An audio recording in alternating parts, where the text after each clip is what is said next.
Feliz sábado, queridos hermanos y amigos que están en la casa de Dios. Se ven todos muy bien. El sábado ocurre un milagro. Hasta los feos se ven bonitos. Amén.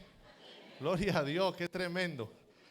Es una bendición estar en la casa de Dios. Siéntase privilegiado de estar en este lugar.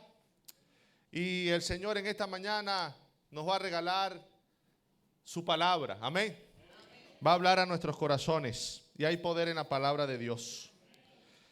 Quiero que abran conmigo sus Biblias en el libro de Hechos de los Apóstoles, capítulo 13. Hechos de los Apóstoles, capítulo 13. El libro Hechos de los Apóstoles, capítulo 13.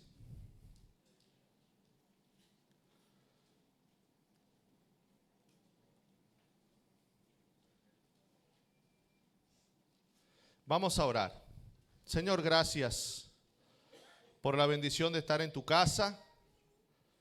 Gracias, Señor, por la vida que tenemos, porque respiramos, andamos, comemos, somos, gracias a tu misericordia gloriosa. Gracias, Señor, por el privilegio, el honor de estar delante de tu presencia. Y sabemos que es posible por Jesucristo, su justicia perfecta. Él pagó y ocupó nuestro lugar en la cruz del Calvario. Pagó la deuda que había con la ley. Se levantó y venció la muerte eterna. Y ahora en el cielo sigue trabajando, colocando del lado de aquel que cree y le busca su justicia para que nosotros en su nombre podamos tener comunión contigo, Padre. Nuestros pecados puedan ser perdonados y tengamos la esperanza de la vida eterna. Dirígenos, háblanos, enséñanos, en el nombre de Jesús. Amén. El tema de esta mañana se titula propósito. ¿Cómo se titula? Propósito. ¿Qué es un propósito? Un propósito es una meta, una finalidad y un objetivo, ya sea de una persona. Usted en muchas cosas que hacemos, lo hacemos con un propósito. Cuando vamos en la mañana a la cocina, vamos con el propósito de poder, ¿qué? Alimentarnos. Hay objetos que también tienen propósito. Hay objetos que fueron fabricados, diseñados también con una finalidad. Un cuchillo cortar, un teléfono poder comunicarnos. En realidad, todo está rodeado de propósito. Nuestra vida es un cúmulo diario de propósitos. Pero hay un propósito realmente importante. Hay un propósito que resalta en trascendencia. Y es el propósito de la vida. ¿Propósito de qué?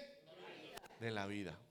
¿Por qué? Porque el propósito te dibuja. El propósito te diseña. El propósito te dice quién eres. El propósito te dice por qué estás aquí. El propósito te dice por qué naciste. El propósito le da razón a la existencia. Cuando uno descubre el propósito de la vida cambia, porque ese propósito es el que te define y te dice quién eres, por qué estás aquí, cuál es la gran meta, cuál es el gran objetivo, por qué tú estás en este lugar. El propósito de la vida. Y en esta mañana nosotros todos vamos a descubrir el gran propósito de nuestra vida. Amén, hermanos. Amén. Y escuche bien. Todos tenemos el mismo propósito. La manera de cumplirla es diferente. Porque ya el cumplimiento de ese propósito está entrelazado con la esencia de quienes somos. Porque usted fue creado por Dios. Amén. Y usted es completamente diferente a todas las personas que le rodean. Esa esencia que usted tiene, esa identidad, ese individualismo con que Dios le otorgó cuando usted fue creado, entonces define la variedad de cómo se cumple el propósito. Pero en realidad, todos nosotros tenemos un mismo propósito.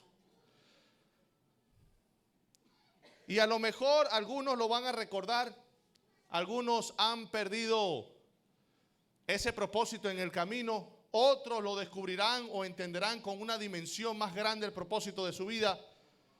Pero quiero decirles que es muy importante lo que nosotros vamos a estudiar en esta mañana. Hechos capítulo 13, propósito, el gran propósito de la vida. Dice la palabra de Dios. Lean conmigo, por favor. Había entonces en la iglesia que estaba ¿dónde? Antioquía, profetas y maestros. Bernabé, Simón, el que se llama Níger, que significa negro. Lucio de Cirene, Manaén, el que se había criado con Herodes el tetrarca, y Saulo. Ministrando estos al Señor y ayunando, dijo el Espíritu Santo: apartadme a Bernabé y a Saulo para la obra a la que los he llamado. Entonces, habiendo ayunado y orado, les impusieron las manos y los despidieron. Este es un capítulo importante de la Biblia. Esto es un capítulo cargado de propósito. Y yo les voy a hablar más o menos para que usted entienda el detalle y el contexto. Jerusalén, la capital de Judea, la capital del pueblo de Dios, ya no es el centro de la historia ni el centro del cristianismo. Ahora el centro del cristianismo es una ciudad llamada Antioquía. ¿Cómo se llama la ciudad? Antioquía. Tremendo, impresionante. Antioquía fue fundada por un hombre que se llamaba Seleuco I Nicator, uno de los generales de menor rango de Alejandro el Grande, Alejandro Magno. Cuando él creó esta ciudad, cuando él fundó esta ciudad de Siria, él le puso el nombre en honor a su papá. Su papá se llamaba Antíoco, así que él le puso Antioquía. Antioquía era escuche bien, la tercera ciudad más importante del Imperio Romano, porque Asiria formó parte de las conquistas de Roma. Primero estaba Roma, después estaba en Egipto Alejandría, y ahora la tercera ciudad más importante era Antioquía. La historia relata que era una ciudad cosmopolita, es decir, una ciudad internacional, una ciudad altamente secular y mundana. Una ciudad privilegiada por su geografía, porque se encontraba en la ruta que estaba en el medio del río Éufrates, desde el norte hasta el mar Mediterráneo. Una ciudad donde se fabricaban artículos de lujo. Una ciudad famosa, escuche, por los actos degradantes y decorosos, actos sexuales y religiosos de la más alta inmoralidad. Antioquía era conocida por eso.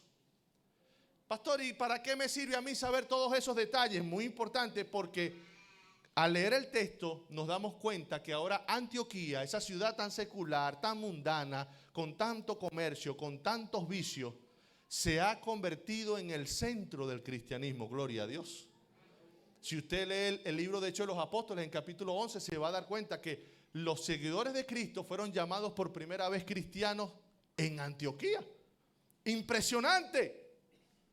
Cómo el evangelio cambia, cómo el evangelio puede entrar, cómo la gracia de Dios puede penetrar a lo más oscuro, a lo más profundo, a lo más degradante y cambiar la vida. Antioquía, el centro del cristianismo. No solamente los discípulos de Jesús fueron llamados cristianos en Antioquía, sino que de allí salieron los tres principales viajes misioneros de Pablo. Nos está diciendo que la palabra de Dios se ha cumplido. Jesús dijo en Hechos 1:8: y recibiréis poder cuando haya venido sobre vosotros, ¿quién? El Espíritu Santo, y me seréis testigos en Jerusalén, en toda Judea, en Samaria y hasta los confines de la tierra. Se está cumpliendo, lo está relatando Hechos de los Apóstoles. Y todos los nombres que acabamos de leer son nombres de origen gentil, es decir, no son nombres judíos. Manaén, Cirene el Níger, Herodes el tetrarca, que es Herodes Antipa, el que enjuició a Jesús, el que le quitó la vida a Juan el Bautista. Toda esta gente, su nombre, su origen es gentil, porque la Biblia nos está diciendo que la palabra de Dios se cumplió y que el evangelio rompió las fronteras de Judea y está alcanzando todo corazón, y la gente está siendo transformada con el amor de Dios.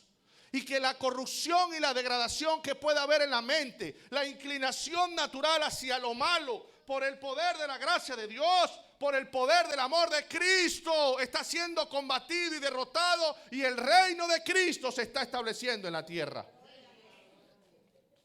Y ahí estaba un hombre llamado Saulo. Saulo había estado en Tarso. Después de su conversión le cambió un poco la vida. Ya no podía estar con los fariseos, con los judíos sacerdotes ni el Sanedrín, porque los traicionó. Pero tampoco podía estar con los seguidores de Cristo, porque decía: no, este es el que asesinaba y metía preso a los seguidores de Cristo. Este hombre no es de fiar. Así que el pobre Saulo estaba solo en Tarso, pero Bernabé lo fue a buscar a Tarso. Porque aquí en Antioquía, ¿saben qué pasó en Antioquía? Que después que fue apedreado Esteban y comenzó la gran persecución a la comunidad cristiana, los judíos se refugiaron en Antioquía. Antioquía daba papeles, daba visa, la gente se nacionalizaba sin ningún problema y entonces los judíos se establecieron allí. Bernabé fue a buscar a Saulo, trabajaron como un año completo en la iglesia se estableció, se fortaleció y entonces el Espíritu Santo dijo, impresionante, que es la necesidad más grande que tenemos, amén hermano. Pastor, ¿y cómo sabemos? ¿Y cómo fue? Yo no sé los detalles hermano, pero sé que la Biblia es real y que el Espíritu Santo es Dios, es una persona, Él habla y dirige la iglesia, amén. Y necesitamos que Él dirija la iglesia, amén. Que Él dirija esta iglesia, que Él dirija las iglesias, que Él hable, que no sean los líderes, que no sean los pastores, que no sea usted, que no sea yo, que nosotros sumergidos en su presencia, recibiendo su unción, el Espíritu Santo sea el que hable. Y le diga a la iglesia, esta es la estrategia, allá van a dar el estudio bíblico, así van a construir el templo, esto es lo que van a hacer, esta es la obra. Amén hermano, porque Cristo tiene que venir pronto. Y ya tenemos que cambiar el foco, ya olvídese, lo importante no es el programa, son lindos los programas, eso es muy lindo, organizado, pero eso no es lo importante es la gente. Amén. Que usted ame al que está a su lado y el que llega aquí a la iglesia encuentra amor verdadero. No, Dios te bendiga, sí, Dios te bendice, pero aquí estoy yo y te apoyo y te ayudo, oramos juntos, amén. Gloria a Dios hermano. Entonces el Espíritu Santo dijo, apártenme a Saulo y a Bernabé para una obra especial. ¿Están conmigo? Vamos al verso 4. Ellos entonces enviados por ¿quién, hermanos? Qué tremendo, Julio. El Espíritu Santo habla y ahora el Espíritu Santo los envía. Amén. ¿Verdad que necesitamos eso? Descendieron a Seleucia. Seleucia también la fundó Seleuco, era un puerto. Porque Antioquía no tenía puerto, porque no estaba cerca del mar. Entonces, para que sirviera de puerto para Antioquía, cerca del mar Mediterráneo, se colocó la ciudad de Seleucia, un puerto. Llegaron a Seleucia y navegaron hasta la isla de Chipre, donde se fabricaba cobre. Y en la isla de Chipre llegaron al extremo, creo que oriental, de la isla de Chipre, que se llama Salamina. Y cuando estaban en Salamina, ellos anunciaban la palabra de Dios en las sinagogas, porque había también una gran comunidad de judíos, estaban las sinagogas, y entonces Saulo y Bernabé estaban predicando la palabra de Dios en la ciudad de Chipre. Ahora, ellos tenían a Juan de ayudante, el sobrino de Bernabé. ¿Y qué pasó, hermanos? ¿Qué dice el versículo 6? Habiendo atravesado, ¿qué? Toda la isla, llegaron hasta el otro extremo de la isla, que se llama Pafos. Y allí hallaron a cierto mago. O algunas versiones dice Elimas. Elimas significa mago, hechicero. Él se llamaba, era un falso profeta, un judío que se llamaba ¿cómo? Bar Jesús, es decir, hijo de Jesús. Pero este hombre era hijo del demonio. Estaba con el procónsul. El procónsul es un cargo político que daban los emperadores romanos cuando había un territorio que no era hostil, sino que era dócil, sumiso a la autoridad.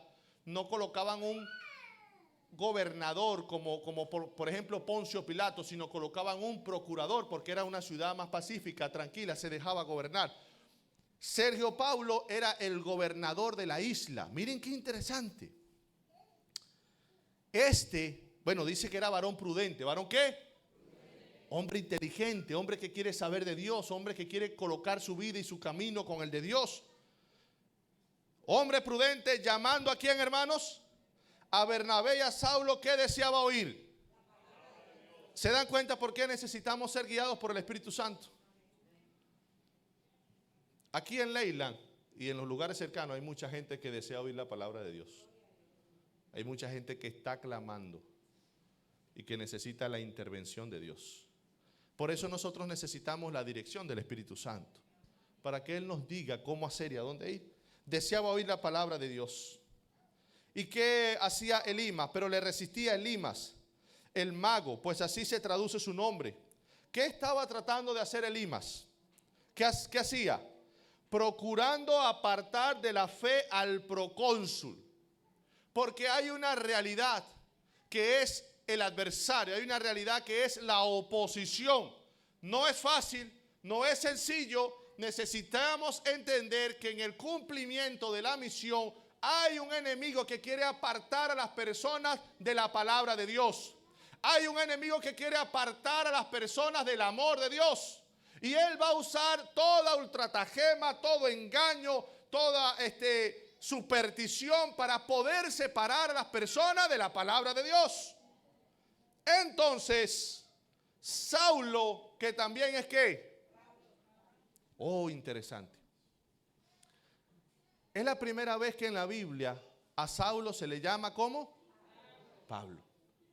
Pablo es un nombre gentil. Pablo era el nombre romano, latino que él tenía. Saulo era su nombre hebreo. ¿Por qué le colocaron Saulo? Porque él venía de la tribu de Benjamín. Y de la tribu de Benjamín fue el primer rey de Israel. ¿Cómo se llama el primer rey de Israel? Saúl. Entonces, cuando él nació, su familia que venía de la tribu de Benjamín dijo: oye, vamos a colocarle Saulo en honor al rey Saúl. Este muchacho, un orgullo hebreo. Y él estudió en la sinagoga. Él estudió a los pies de Gamaliel. Él mismo dijo, en cuanto a la ley, fariseo de fariseo, intachable, irreprochable. Es decir, Saulo representaba sus obras. Saulo representaba lo que él había levantado con sus manos. Saulo representaba su orgullo, su genealogía, su antepasado, sus estudios, su herencia. Pero ahora el autor bíblico ya no lo llama Saulo, sino que lo llama ¿cómo? Pablo. Primero porque es un nombre gentil. Y aquí estamos viendo cómo la palabra de Dios está alcanzando el territorio gentil. Segundo, porque Pablo significa pequeño. ¿Qué significa Pablo? ¿Ves lo que está diciendo la Biblia? Está diciendo, Saulo está diciendo, a mí no me importa ya mis obras. No me importa de dónde vengo, si mi nombre es el nombre del primer rey de Israel, si mi mamá viene de la tribu de Benjamín. A mí no me importa nada de eso. A mí lo único que me importa es la gracia de Cristo Jesús. Es más, llámenme pequeño. ¿Qué importa? Yo soy el más pequeño, el abortivo, como usted quiera. Yo lo único que quiero es que servir a Cristo, cumplir su propósito y trabajar para Él. Amén, hermanos.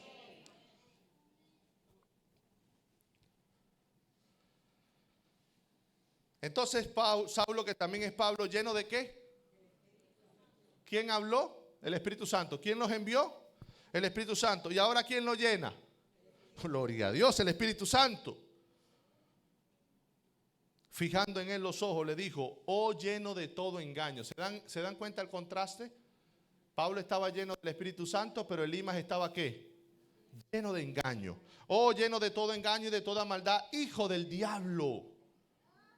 Enemigo de toda justicia, ¿no cesarás de trastornar los caminos rectos del Señor? Ahora pues, he aquí la mano del Señor está contra ti y serás ¿qué? Justo. Es decir, es justo que quede ciego porque él está tratando de apartar al procónsul de la verdadera vista, de la verdad y el camino. Ahora, miren la gracia de Dios, tan bueno que es Dios, hermano. Cae un juicio inmediato, le da la ceguedad para que él no siga trastornando el camino a nadie, para que él no siga apartando de la fe a nadie y para que en medio de esa prueba pueda reflexionar y buscar a Dios. Amén, hermano. No sabemos si lo hizo. No verás el sol por algún tiempo. Inmediatamente cayeron sobre él oscuridad y tinieblas, y andando alrededor buscaba a quien le condujese de la mano. Entonces el procónsul, viendo lo que había sucedido, ¿qué pasó con el procónsul? Creyó maravillado la doctrina del Señor. Tremendo. Porque nada más y nada menos que el procurador de la isla se convirtió en un seguidor de Cristo. ¡Wow! Imagínense los beneficios, la ayuda para el avance de la obra. Bueno, ellos salieron de la isla, zarparon de Pafos. Pablo y sus compañeros arribaron a Perge de Panfilia. Juan se apartó de ellos y volvió a Jerusalén porque Juan se dio cuenta que era difícil, que no estaban de shopping, que no estaban en un crucero, que había naufragio, que había bestias, que había oposición, que habían demonios. Juan se dio cuenta que era muy difícil, así que se desanimó.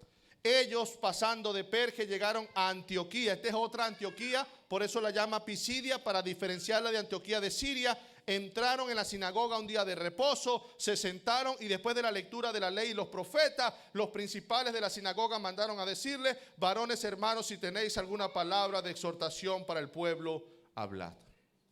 Es decir, cuando ellos llegaron a Antioquía de Pisidia, ubicaron también la sinagoga. Cuando los maestros vieron a Pablo y a Bernabé, dijeron: esto es como que les gusta predicar, esta gente como que estudia la Biblia, saben de Dios.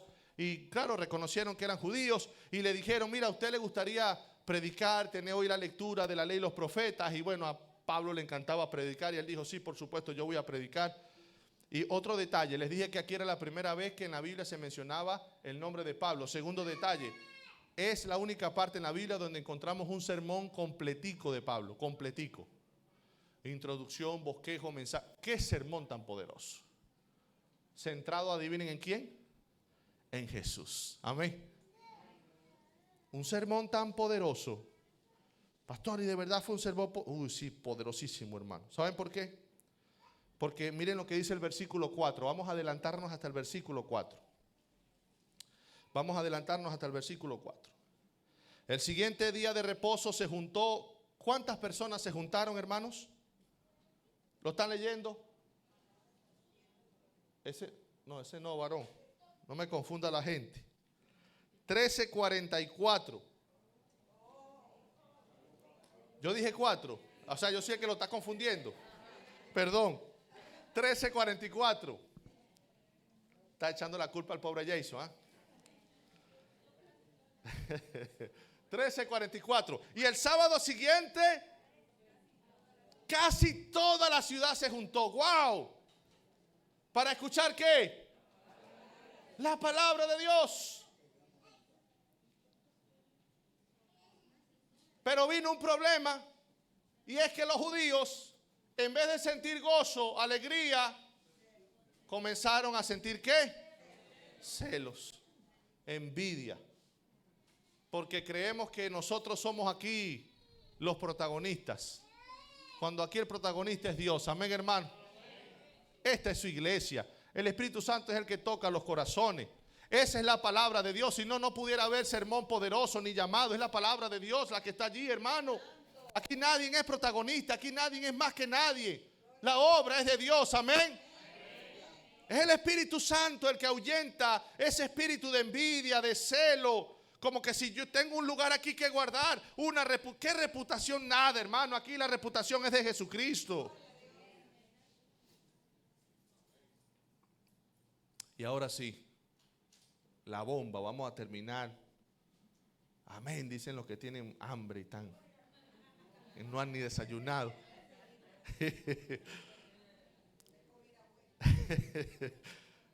En el versículo 47, por favor, con mucha humildad te voy a decir esto.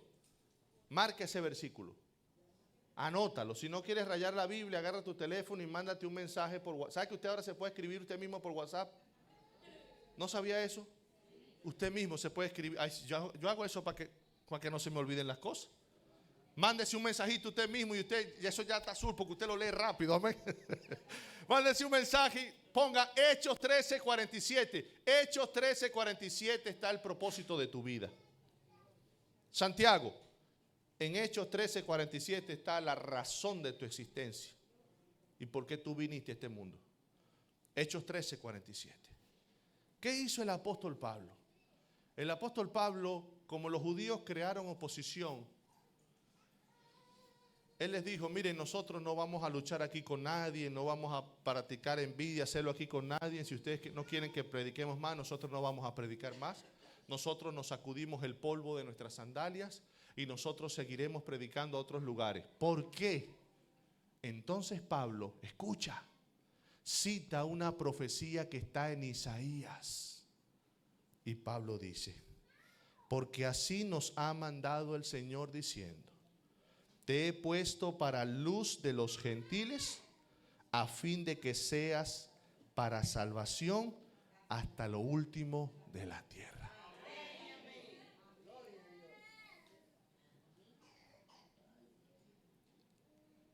el propósito de tu vida es ser un medio de salvación. ¿Cuál es el propósito de tu vida, Israel? Ser un medio de salvación. Esta profecía que está en Isaías era una profecía para Israel. Israel tenía que ser un medio de salvación.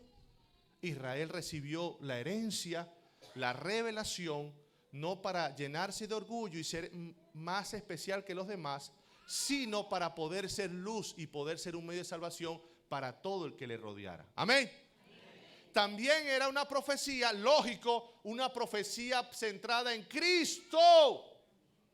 Por eso, cuando estaban en el templo, un día, después que María pasó los días de su purificación, de su menstruación, de su flujo, después de haber dado a luz a el Salvador del mundo, Jesús, José y María fueron al templo a presentar a Jesús, porque todo primogénito que abriere la matriz debía ser dedicado a Dios, porque lo que pasó en Egipto con la muerte de los primogénitos es la representación que Dios enviaría su primogénito, y por la muerte del primogénito de Dios, todos los que creyeren en la sangre del Cordero serían salvos de la muerte y del pecado.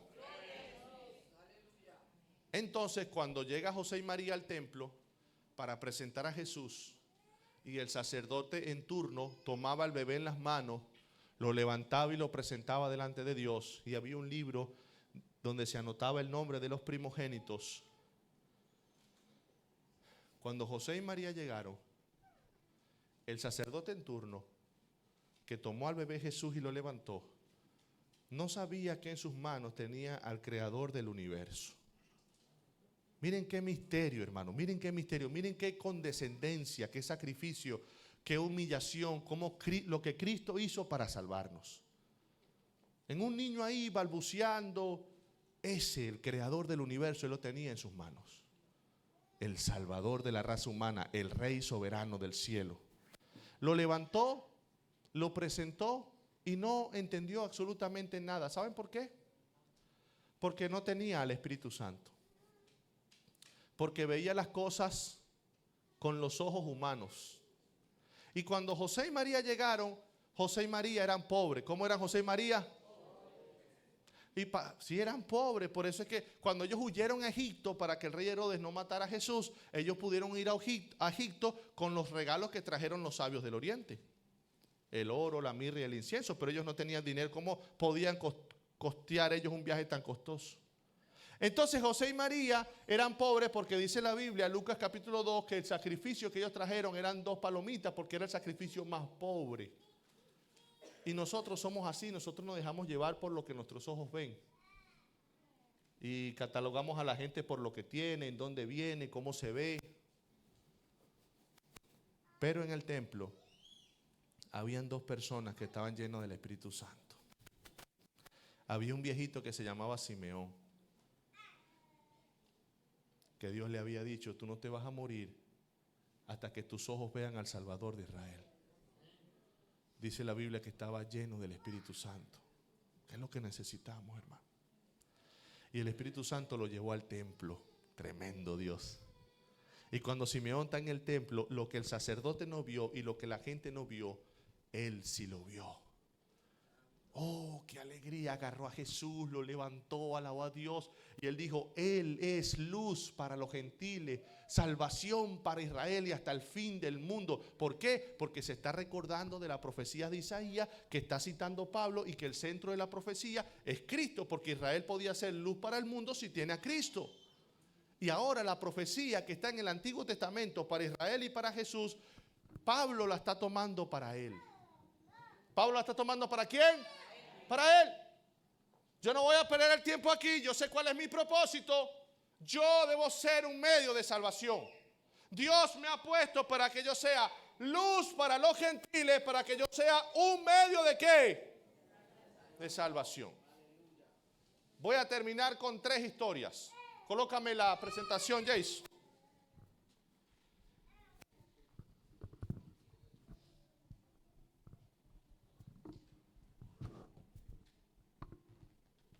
Pregunto, hermanos, ¿Saben ustedes cómo llegó el mensaje adventista a Rusia?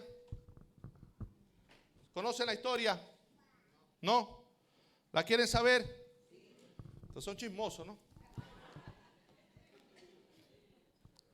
Había un anciano ruso que conoció el mensaje adventista en Dakota del Sur.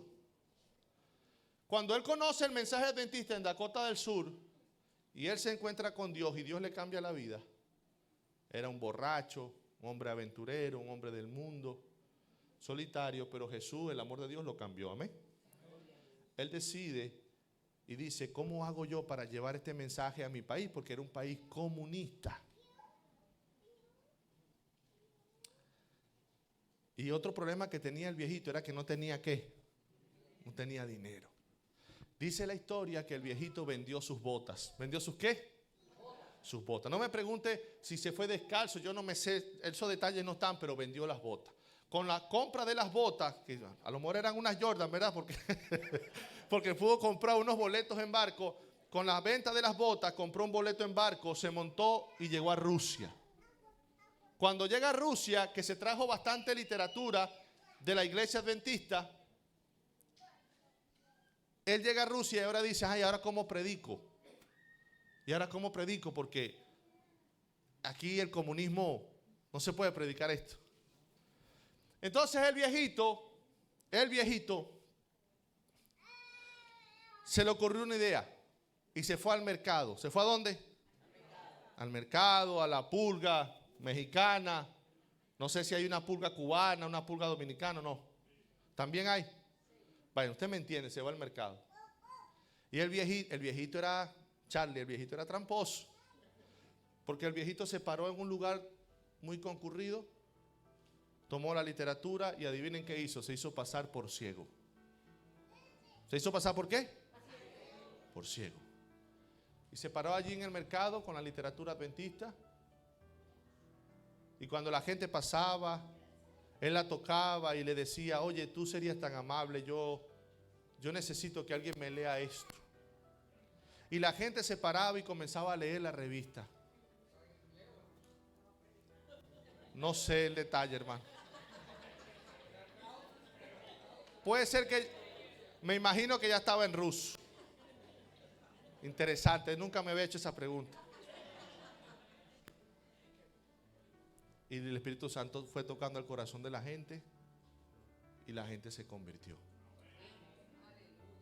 Por un anciano, sin bota, sin recursos, sin estudio, que se hizo pasar ¿por qué? Por ciego. Charlie, ¿a qué te dedicas tú? ¿Qué haces tú para ganar la vida? ¿Ok?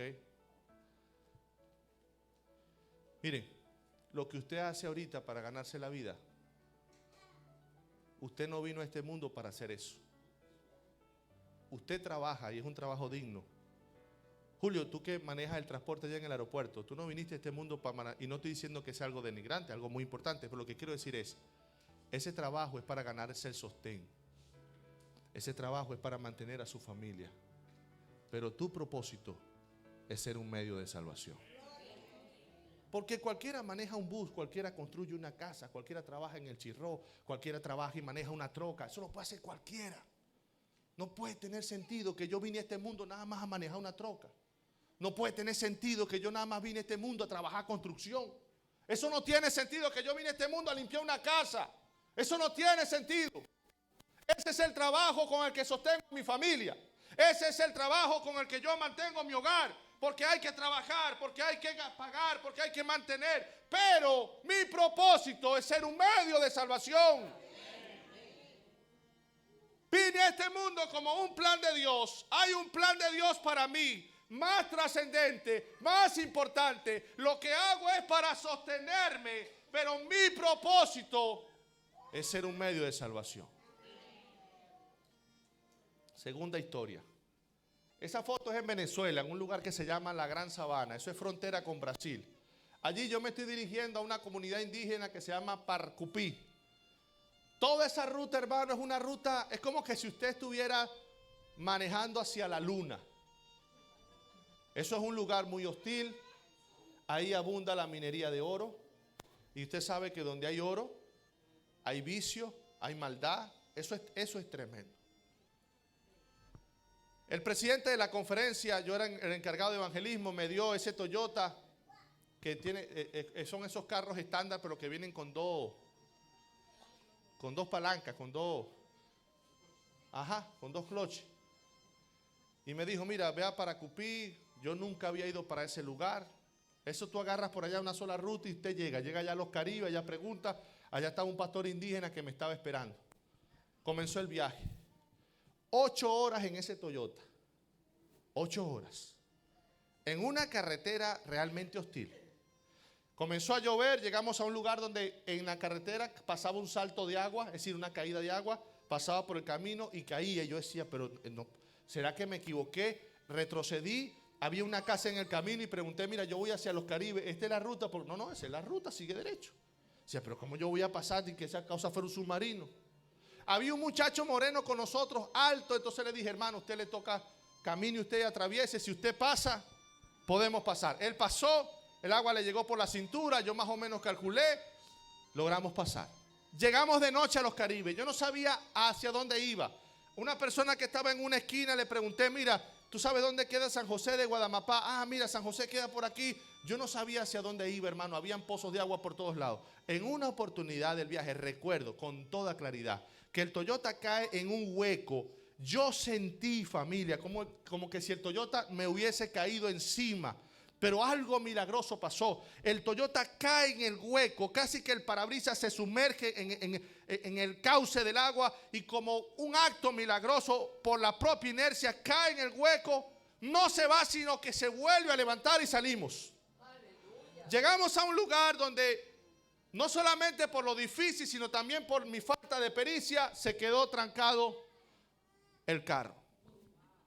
Déjalo ahí, no lo pases, se quedó trancado el carro. Eso fue al día siguiente. Cuando el carro se queda trancado, con ese calor tan terrible, tuvimos que cerrar todas las ventanas del Toyota. Éramos 3, acostarnos a dormir porque ahí abunda la malaria, el paludismo. Eso mata a la gente. Porque el paludismo, lo fuerte es que el medicamento para matar parásitos te destruye el riñón, te destruye todo. No podíamos estar ahí con las ventanas abiertas, había quedado todo cerrado. Comenzamos a orar, cantamos, no se preocupen, Dios está con nosotros. Como a las 3 de la mañana aparecieron unos hombres con un tremendo Jeep, una rueda, un carro. Oye, ¿ustedes qué hacen ahí? Enganchó el carro, nos sacó, llegamos a San José de Guadamapá. Eso fue al siguiente día. Unas 5 horas más. Siguiente. Tuvimos que utilizar unos picos para sacar el camino. Siguiente. Ahora, miren lo que pasó. Después que rodamos unas 6 horas más, llegamos a San José de Guadamapá. En San José de Guadamapá, ahora había que agarrar, ¿saben qué había que agarrar? Una lancha. Nos montamos en la lancha. Fueron 5 horas de viaje. Quiero decirle que eso cansa mucho porque usted está sentado de esta manera, le pega en la columna, llueve, la brisa le pega contra la cara. Es algo tremendo. Pero miren lo siguiente, pasa la siguiente. Ahí estamos agarrando la lancha. Llega un momento cuando usted va en lancha que no puede seguir en el agua. ¿Saben por qué? Porque hay un salto. ¿Qué hay que hacer entonces? Siguiente. Hay que agarrar la lancha y montársela en el hombro. El más fuerte agarra el motor. Atravesamos la montaña a pie. Caemos al otro lado del salto. Se instala el motor y el viaje sigue. Ahora, ¿por qué le cuento este testimonio? Cuando yo llegué a Paracupí, hermano, eso es como que si hubiese llegado el alcalde. Los hermanos tenían como 10 años que no veían un pastor. Eso era una cosa impresionante. Hicimos una campaña, hermano.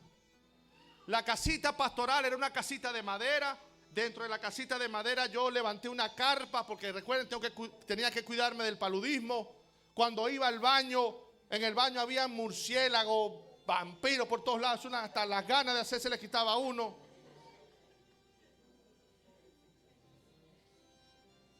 Se bautizaron 52 personas. Y cuando estábamos preparando para bautizar a las personas, había mucha gente en concubinato. Y yo le dije al capitán de la comunidad, oye, ¿cómo vamos a casar a esta gente? Me dice, no, hay un registrador en tal comunidad. Ay, ¿cómo lo vamos a traer? Recuerden que ahí todo es oro. Ah, pastor, eso lo traemos en avioneta. ¿Y cuánto cuesta eso? Eso debe ser como 10 gramos de oro. Usted tranquilo, que solo... Miren el amor por la causa de Dios. Trajimos al registrador en avioneta y casamos a todo el mundo. El sábado, antes de hacer los bautismos, el primer anciano, los ancianos, el tesorero, no tenían la bendición eclesiástica. O sea, estaban casados legalmente, pero nunca un pastor le había dado la bendición, imagínense. Y había tantas parejas que se salía así de la iglesia, por allá se veían las parejas. ¿Y por qué le estoy contando esto? Porque fueron los mejores días de mi vida. Me sentía útil. Me sentía que formaba parte de algo grande. Y no estoy hablando de un orgullo humano, porque allá, si yo no les traigo esto, ¿quién va a estar viéndolo a uno allá, hermano? ¿Saben por qué me sentía así? Porque estaba viviendo el propósito para el cual vine a este mundo. Última historia. Yo les comenté a ustedes que hubo un tiempo cuando yo me enfermé y una bacteria casi mortal se me alojó en el glúteo derecho. Pasaron unos 3 o 4 meses en que yo me recuperé. Flaco. Oye, ojalá vengan esos días, por lo menos de flaco. Y entonces, después de muchos días que me incorporo en el distrito, teníamos una cena del Señor distrital y teníamos unos bautismos. Era un lugar muy lindo, así era campo. Y en ese campo había una piscina que había que llenar con un camión cisterna para poder bautizar. Yo le digo al anciano que se llama Pedro, conseguiste, pastor, el camión cisterna, todo está listo, usted no se preocupe, eso va a quedar bien, eso, usted tranquilo. Yo no podía moverme mucho, no tenía carro, venía prácticamente, recuerden que les dije, 17 días en la clínica, en la casa todavía mi mamá que es enfermera me colocaba el tratamiento intravenoso. Como a las 4 de la tarde, 3 de la tarde, oye, ustedes saben que siempre hay que hacer seguimiento, no se confíe, siempre hay que hacer seguimiento. Yo llamo al anciano, Pedro, cuéntame, ya está la piscina llena, bonita, agua. Me dice, no, pastor, el camión cisterna no viene, será en otra oportunidad. Cuando me dice así, hermano, oye, yo quería pelear con el pobre anciano, ay, Dios mío, oye, Pedro, pero, bueno, ¿para qué voy a pelear con el anciano? Tantos problemas que tiene él, me voy a poner yo bueno, tengo que resolver. Llamé a un anciano que vivía cerca de la casa, que se llama Larry Bolé.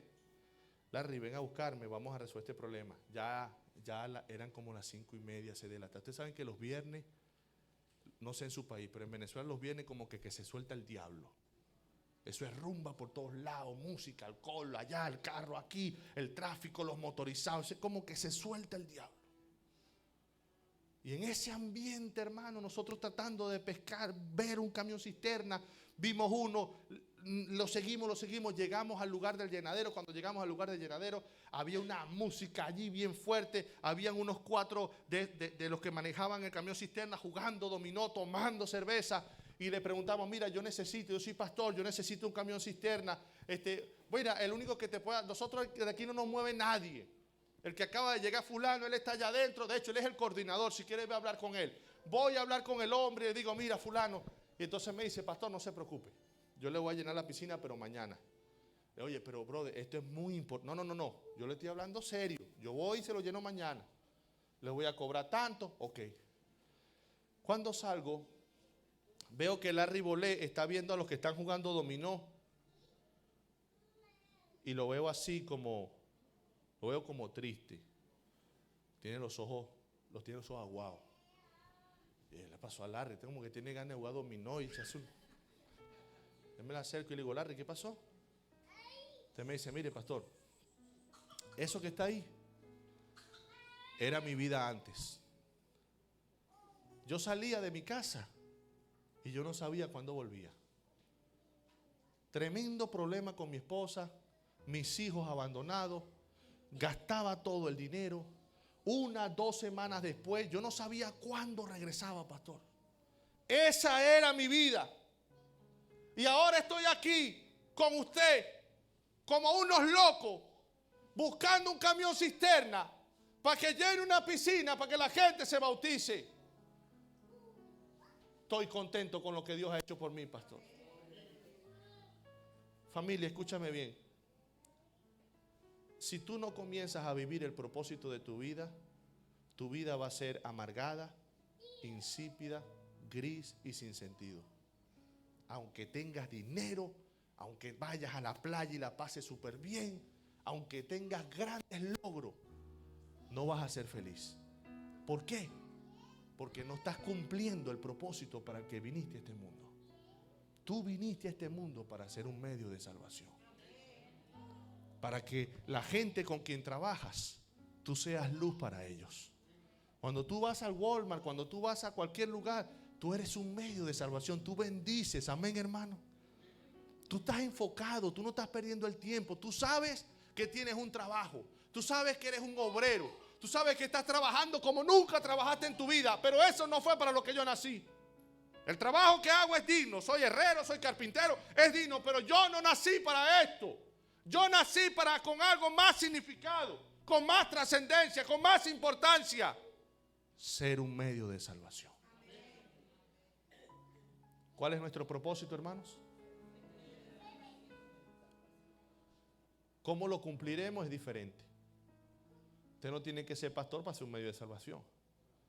Ni tiene que ir a la selva de Venezuela, allá donde está el Santo Ángel, ahí en frontera con Brasil. No, usted no tiene que hacer eso. Usted tiene que ser un medio de salvación donde está. Y la vida va a cobrar sentido. Va a ser feliz. Va a ser feliz, se va a sentir lleno.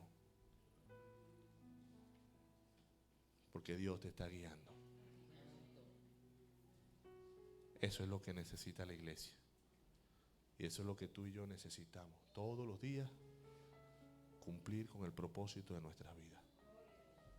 ¿Me está entendiendo la iglesia? Y ahí la familia cobra más importancia, los hijos. Porque usted le puede dejar muchas cosas a su hijo, pero imagínese que usted le deje el mensaje más grande. Hijo, aquí estamos para ser un medio de salvación. Y usted sabe que papá no es él, no, es muy fácil estar mandando y diciendo, pero los muchachos van creciendo y ellos no hacen lo que uno le dice. A la final ellos hacen lo que ven. Ese es el aspecto más difícil de ser papá o mamá. El modelaje. ¿Cuántos quieren ser un medio de salvación? Quiero invitar a Blanca, pasa Blanca, quiero invitar a Maribel. Ven Maribel, por favor.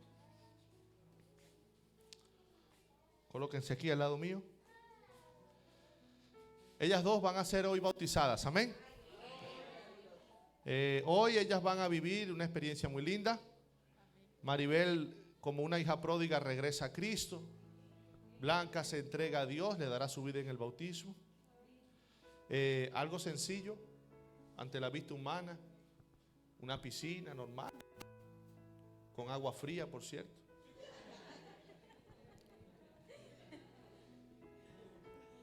Pero, escuche, es una tumba líquida. Cuando ellas sean sumergidas debajo del agua, dejarán de respirar, porque están muriendo al mundo. Miren qué milagro tan grande. Están participando de cuando Cristo murió en la cruz del Calvario y murió por nuestros pecados. Están participando de la muerte de Cristo y mueren al mundo. Gloria a Dios. Cuando sean levantadas o sacadas, volverán ¿a qué? A respirar. En ese momento habrán nacido de nuevo en la familia de Dios. Y después que sean bautizados, mira, la perfecta Blanca y la perfecta Mar. No, seguirán siendo las mismas personas. Y entonces, pastor, ¿qué sentido tiene? Por la fe son nueva criatura. Viene ahora, así como cuando Jesús fue bautizado, viene el Espíritu Santo, que es el Maestro. Y si ellas lo permiten, por medio de la oración y la palabra de Dios, el Espíritu Santo va obrando un cambio. Amén. Pregunto, ¿hay una persona aquí que puede y desea entregarle su vida a Dios por medio del bautismo? Hay una persona aquí que le gustaría ser bautizado y entregarle su vida y su corazón a Jesús. Si hay alguien, ven al frente. Levántate y ven a Jesús. Yo hago el llamado porque es un llamado de Dios. Te podrá decir que es una locura, que yo, bueno, no sé. Lo peor que puede pasar es que te vayas con la ropa interior mojada, pero te vas lleno de la gracia de Cristo. Es una decisión importante. ¿Hay alguien quien Dios está llamando, tocando su corazón y que hoy desea entregarle su vida a Jesús? Segundo llamado. ¿Hay algún amigo que está aquí que le gustaría prepararse? No hoy, pastor, pero yo quiero que Dios me ayude, que Dios me aparte, me guarde, y en un futuro yo le quiero dar mi vida a Dios. En un futuro yo quiero que Él me ayude para que el mundo y todo su esplendor y su brillo pierda significado para mí. Que Él sea lo más importante y delante de los hombres yo diga: Jesús es mi Salvador. ¿Hay algún amigo así que le gustaría en un futuro? Dios te bendiga, hija. ¿Puede pasar al frente? Vénganos. ¿Hay alguien más? Yo quiero orar por ustedes. Colócate de este lado, Blanca, por favor. Y mis amigos que quieren oración para su preparación de este lado. Dios te bendiga, hijo. Gloria a Dios. Vente de este lado, hija. Dios bendiga a esta linda familia. Te bendiga, campeón. ¿Hay alguien más? Quiero orar por ti, para pedirle a Dios que te ayude, que te mantenga fiel, para que tú puedas tomar esa decisión. ¿Alguien más? ¿Alguien más que les gustaría que yo lo coloque en las manos de Dios para que Dios lo ayude? Dios te bendiga, hija. Gloria a Dios. Venga para acá. Venga de este lado. Gloria a Dios, Israel. Amén. ¿Alguien más? Quiero hacer un último llamado para hacer la oración y le vamos a tomar los votos bautismales a ellos. De corazón. ¿Hay alguien aquí que juntamente conmigo le dice a Dios: Señor, yo quiero vivir todos los días el propósito para el cual tú me traíste a este mundo? Yo no quiero estar amargado, yo no quiero ser oscuridad para nadie, yo no quiero ser un punto de referencia negativo, yo quiero ser un medio de bendición y salvación. ¿Hay alguien que quiere decirle eso a Dios? ¿Te puedes colocar en pie para que oremos? Gloria a Dios, gloria a Dios. Vamos a orar. Bendito Padre que estás en el cielo, gracias por Maribel y Blanca, que hoy te entregarán su vida a través del bautismo.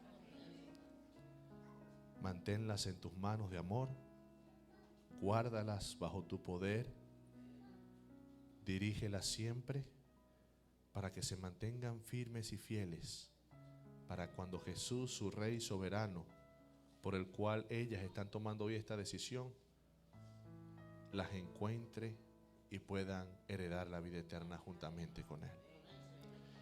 A mi mano izquierda tengo un grupo de personas que de corazón quieren pedirte: ayúdame, Señor. Yo quiero tener la valentía de tomar la decisión. Tú sabes cuál es la lucha que ellos tienen, Señor. Tú sabes cuál puede ser el elemento de este mundo que los mantiene alejados de ti. Si hay alguna frustración, si hay algún resentimiento, si hay algo, lo que sea, Señor, lo pongo en tus manos. Ayúdales a tomar esa decisión y que muy pronto ellos puedan entregarte su vida. La iglesia está de pie. Nosotros, Señor, queremos ser felices. Sabemos que la felicidad no está en el dinero, aunque es importante y para todo funciona. Sabemos que la felicidad no está en ser famosos, que nos conozcan, que nos busquen, que dependan de nosotros. Sabemos que la felicidad no está en el aplauso, en la gloria humana.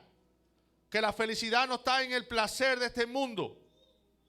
Nosotros queremos, Señor, queremos vivir, caminar, respirar, andar, para cumplir el propósito que tú nos diste cuando nos creaste.